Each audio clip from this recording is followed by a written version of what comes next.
당장 저놈을 끌어내라. 마을 어귀에 매질 소리가 울려 퍼집니다. 최참봉 때 가인들이 사내 하나를 사정없이 때렸죠. 피가 튀고 살점이 찢어지는 고통, 참혹한 광경이었어요. 매맞는 사내는 동수, 그는 바닥에 쓰러져 있었습니다. 마을 사람들은 모여들었지만 아무도 나서지 못했죠. 그저 안타까운 시선만 보낼 뿐이었습니다.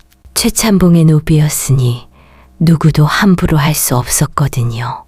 바로 그때 한 여인이 사람들 틈을 헤치고 나섰습니다. 그녀는 바로 청산과부 강희, 마을에서 가장 가난했죠. 강희는 최참봉 앞에 조용히 섰습니다. 다선냥입니다. 제가 저 노비를 사겠어요. 그녀의 말에 최참봉은 물론 모든 사람이 경악했습니다. 과연 가난한 과부가 왜 노비를 샀을까요? 이 이야기는 그날 모든 사람의 예상을 뒤엎은 한 여인의 용기에서 시작됩니다. 오늘은 한 과부와 노비의 기구한 운명 이야기입니다. 지금 시작합니다. 때는 조선 중기 봉산골이라는 작은 마을이었습니다. 강희 아씨는 올해 27, 어린 나이에 과부가 되었죠. 남편은 일찍이 병으로 세상을 떠났습니다. 친정은 멀고 시댁은 가난하여 기댈 곳이 없었죠. 강희 아씨는 홀로 된 몸으로 모진 세파를 견뎌야 했어요. 마을 사람들은 그녀를 불쌍히 여겼습니다. 하지만 어떤 이들은 혀를 차며 수군거렸죠.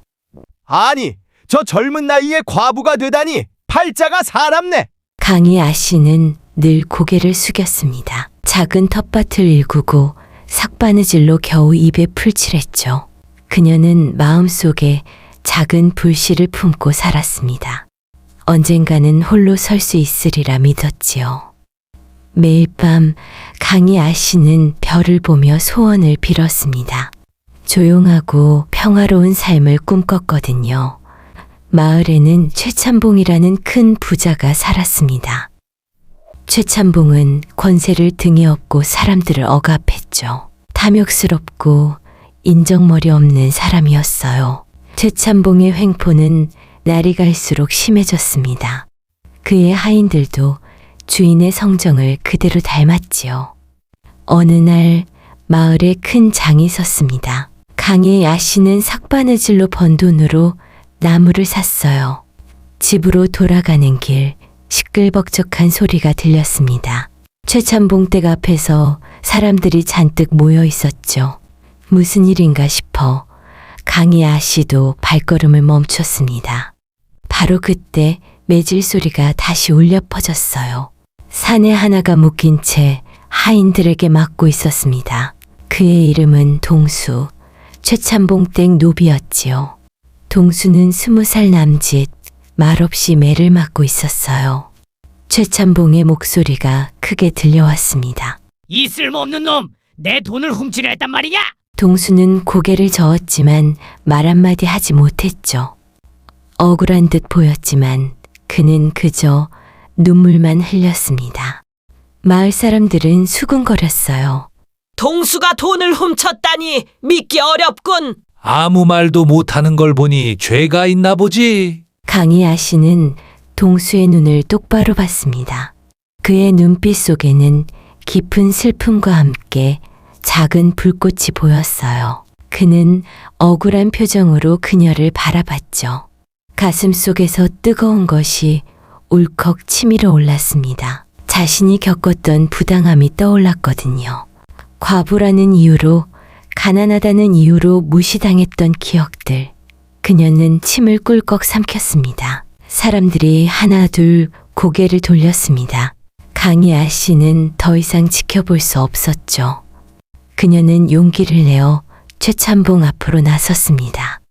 최참봉은 그녀를 보고 미간을 찌푸렸습니다. 아니, 과부 주제에 네가 나설 때가 아니다. 강희 아씨는 떨리는 목소리로 말했어요. 다선냥입니다.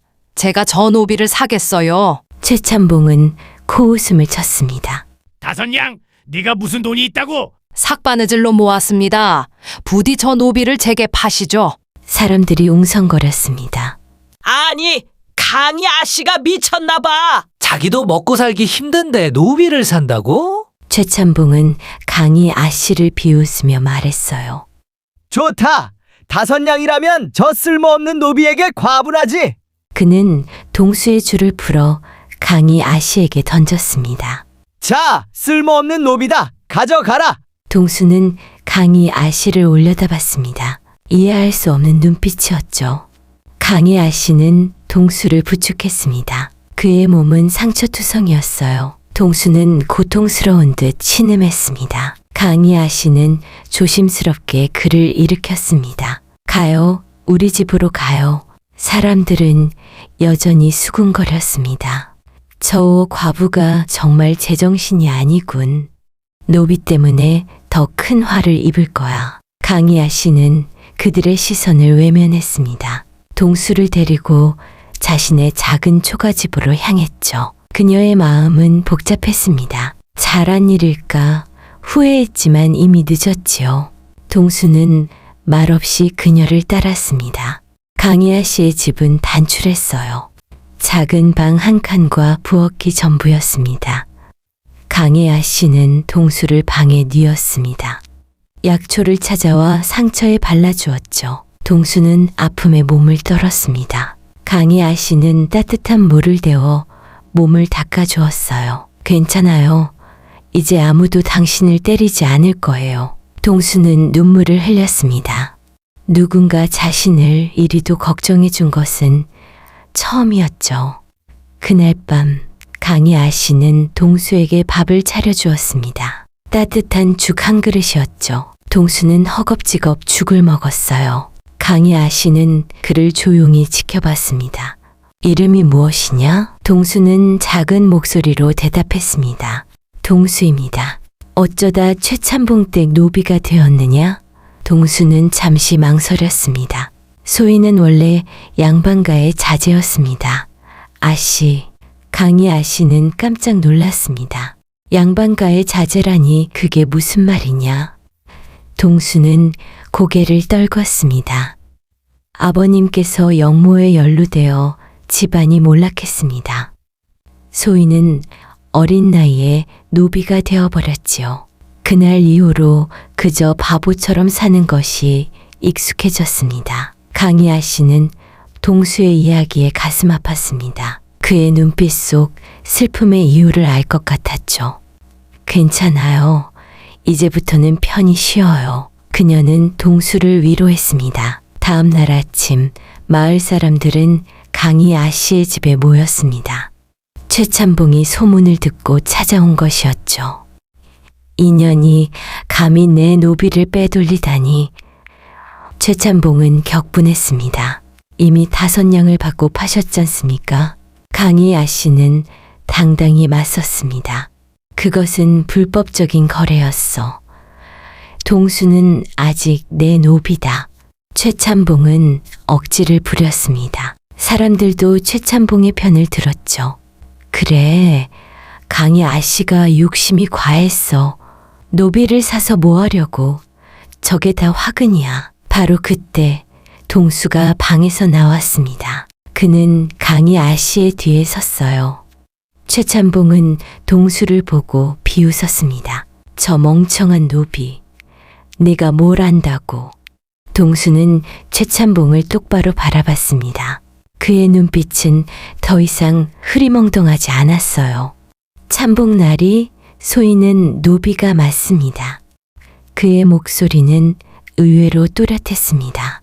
하지만 아씨께서 정당한 값을 치르고 소인을 샀지요. 최참봉은 코웃음을 쳤습니다. 그게 무슨 정당한 거래냐? 증서도 없지 않느냐? 증서는 없지만 장터 사람들이 증인입니다. 동수는 또박또박 말했습니다. 마을 사람 모두가 그날의 거래를 보았지요. 사람들은 동수의 말에 술렁거렸습니다. 그가 이렇게 말을 잘할 줄은 몰랐거든요. 최참봉은 당황했습니다. 이놈이 감히 어디서 거짓말을 하느냐. 거짓말은 참복나리께서 하고 계십니다. 동수는 차분하게 반박했어요. 소희는 돈을 훔치지 않았습니다. 누명을 썼을 뿐이지요. 최참봉은 분노로 얼굴이 붉어졌습니다. 닥쳐라, 이 쓸모없는 노비 같으니. 그는 동수에게 달려들려 했어요. 강희 아씨가 최참봉 앞을 막아섰습니다. 참복나리, 이 일은 관가에 가서 따지시죠. 최참봉은 기가 막혔습니다. 내까짓게 감히 나를 관가에 고발하겠다고? 정당한 거래를 무효로 하려 하니 어쩔 수 없지요. 강희 아씨는 단호하게 말했습니다. 최참봉은 강희 아씨의 태도에 놀랐습니다. 이런 오기를 가진 여인일 줄 몰랐던 거죠. 좋다. 어디 관가에 가서 혼쭐이나 보아라. 최참봉은 이를 갈며 돌아갔습니다. 사람들도 웅성거리며 흩어졌어요. 강희 아씨와 동수는 서로를 바라봤습니다. 동수 씨, 괜찮아요? 강희 아씨가 걱정스러운 듯 물었습니다. 네, 아씨 덕분에 괜찮습니다. 동수는 강희 아씨에게 고개를 숙였습니다. 아씨께서 나서주시지 않았다면 소희는 죽었을 겁니다. 강희 아씨는 가만히 동수의 손을 잡았습니다. 그의 손은 거칠고 딱딱했어요. 동수 씨, 당신은 바보가 아니었군요. 동수는 작은 미소를 지었습니다. 아씨 덕분에 다시 사람이 된 것 같습니다. 그날 이후 강희 아씨와 동수는 함께 살게 되었습니다. 동수는 밭일을 돕고 나무를 했습니다. 강희 아씨는 삭바느질로 돈을 벌었죠. 둘은 서로를 의지하며 하루하루를 보냈습니다. 하지만 최참봉의 횡포는 계속되었습니다. 그는 마을 사람들을 선동하여 강희 아씨를 괴롭혔죠. 우물가에서는 월선 아낙네가 강희 아씨를 막아섰습니다. 기생도 아닌 것이 노비를 집에 들이고 무슨 짓을 하려고. 강희 아씨는 고개를 숙였습니다. 저는 그저 동수 씨를 도왔을 뿐입니다. 도와줘? 내가 노비와 통정하는 것이 아니더냐? 사람들은 차가운 시선으로 강희 아씨를 바라봤습니다. 어떤 이는 돌을 던지려 하기도 했죠. 동수는 멀리서 그 모습을 지켜봤습니다. 가슴 속에서 분노가 치밀어 올랐어요. 자신 때문에 아씨가 고통받는 것이 싫었습니다. 저녁 동수가 강희 아씨에게 물었어요. 아씨, 소인이 떠나는 것이 낫지 않을까요? 무슨 소리예요, 동수 씨? 강희 아씨는 깜짝 놀랐습니다. 소인 때문에 아씨께서 고통받고 계십니다. 아니에요. 동수 씨는 잘못이 없어요. 강희 아씨는 단호하게 말했습니다. 저는 동수 씨를 믿어요.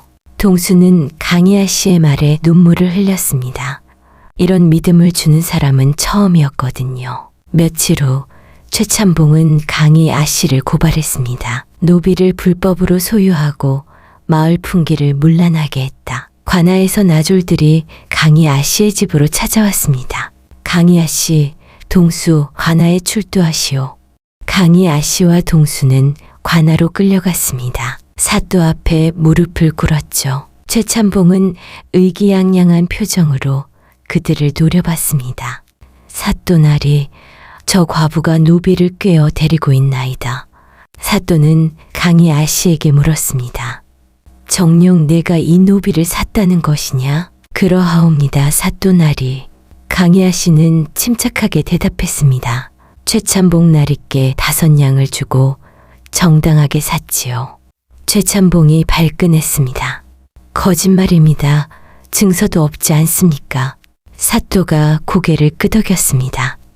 증서가 없으면 그것은 불법적인 거래일 뿐이다. 강희 아씨는 절망에 빠졌습니다. 바로 그때 동수가 앞으로 나섰습니다. 사또나리, 소인이 말씀드릴 것이 있습니다. 사또는 동수를 보고 의아해했습니다. 네가 노비 주제에 감히 나설 때가 아니다. 소인은 노비이지만 말씀드릴 자격은 있습니다. 동수는 최참봉을 똑바로 바라봤습니다.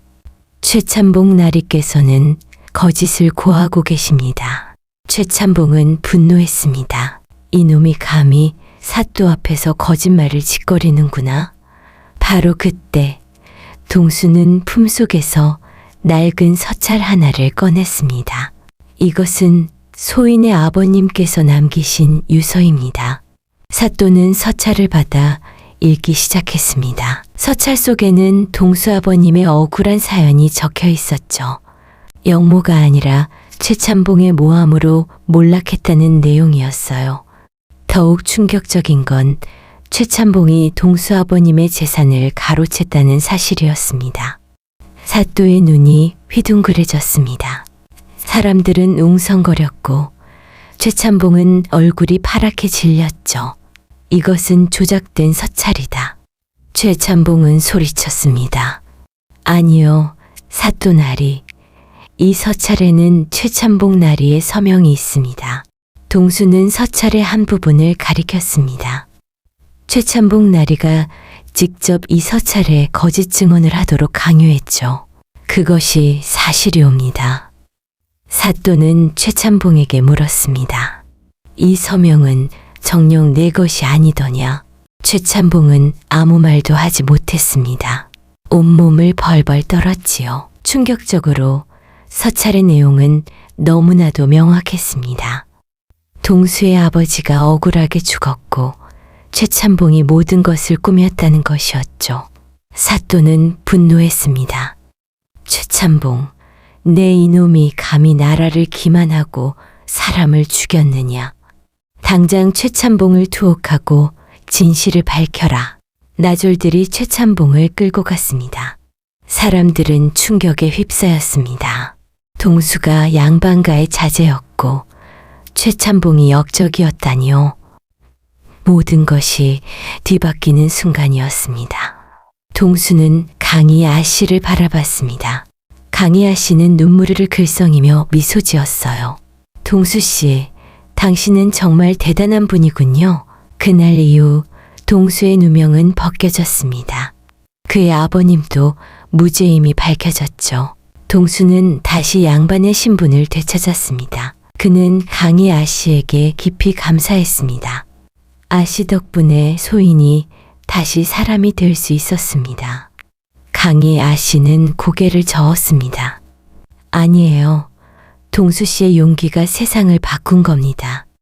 마을 사람들은 최참봉의 몰락에 환호했습니다. 동수를 향한 시선도 완전히 달라졌죠. 저분이 양반가의 자제였다니 대단해.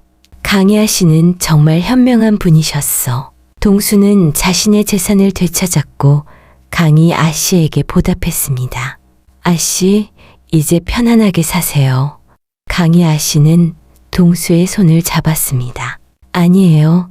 동수 씨, 저는 동수 씨와 함께하고 싶어요. 동수는 깜짝 놀랐습니다. 강희 아씨의 진심을 알 수 있었죠. 그는 강희 아씨의 손을 꼭 잡았습니다. 아씨, 평생 아씨를 지키겠습니다. 그날 이후 강희 아씨와 동수는 부부가 되었습니다. 신분을 초월한 사랑. 마을 사람들은 그들을 존경했습니다. 동수는 빼앗겼던 재산을 되찾아 마을을 위해 썼습니다. 가난한 이들을 돕고 어려운 이들의 사정을 돌봤죠. 강희 아씨는 동수 곁에서 현명한 아내이자 조력자가 되었습니다. 그녀의 삭바느질 솜씨는 더욱 유명해졌어요. 마을 사람들은 그들을 보며 배웠습니다. 신분이 중요한 것이 아니라 사람의 됨됨이가 중요하다는 것을요. 몇 년이 흘러 동수는 마을의 덕망 높은 어르신이 되었습니다. 그의 지혜와 정의로움은 모든 이에게 귀감이 되었죠. 강희 아씨는 그의 곁에서 늘 한결같은 미소를 지었습니다. 그들의 집 앞에는 언제나 사람들이 북적였습니다. 동수의 도움을 청하는 이들, 강희 아씨의 바느질을 배우려는 이들이었죠. 어느 날 동수가 강희 아씨에게 물었습니다. 아씨, 그날 저를 왜 사셨어요? 강희 아씨는 조용히 미소 지었습니다. 그저 동수 씨의 눈빛이 너무 슬퍼 보였어요. 그리고 몸이 너무 좋아서 힘을 잘 쓸 것 같았어요. 아씨 덕분에 소인이 다시 살았습니다. 동수는 강희 아씨의 손을 잡았습니다. 우리는 서로를 구한 겁니다, 동수 씨. 강희 아씨는 그의 어깨에 기대었습니다. 따뜻하고 평화로운 밤이었습니다. 마을 사람들은 오래오래 이 이야기를 기억했습니다. 5냥의 매 맞던 노비를 산 과부, 그리고 그 노비에 숨겨진 충격적인 정체를요. 그들은 서로를 통해 진정한 가치를 발견했습니다. 사랑과 믿음으로 모든 역경을 이겨냈지요. 그들의 삶은 조용하지만 단단하게 흘러갔습니다. 오늘 이야기 어떠셨나요? 지금 어디에서 듣고 계신지요? 댓글로 소통해 주시면 제가 그곳으로 뜻밖의 행운을 가져다 드릴게요. 구독과 좋아요 눌러주시면 더 재미있고 감동적인 이야기를 빠르게 들으실 수 있습니다.